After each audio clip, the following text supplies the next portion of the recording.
case briefs, and so much more. LSData's got what you're looking for.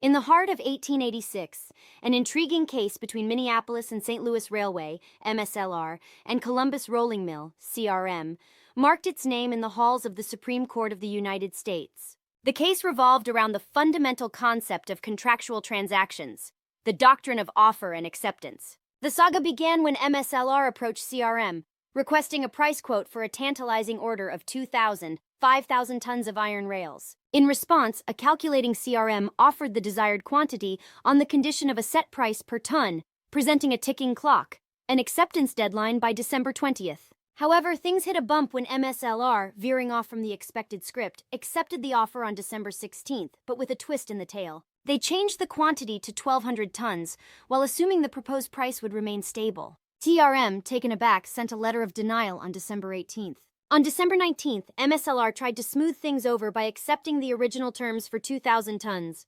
CRM, however, remained unyielding and did not fulfill the agreement, even going so far as to deny the existence of a contract. At their wits' end, MSLR cried foul, and a lawsuit for the breach of contract was born, its echo reverberating to the trial court. The court, weighing the scales of justice, tilted in favor of CRM. Not backing down, MSLR decided to challenge the outcome, appealing against the judgment. The Supreme Court stood firm with the trial court in their verdict, stating MSLR's modified acceptance was, in essence, a rejection of the original offer. It held that after CRM rejected the revision and concluded the deal, MSLR was powerless in its ability to accept. The latter attempt on the 19th was in vain. There was no contract that could be claimed to have been breached, leaving them empty-handed.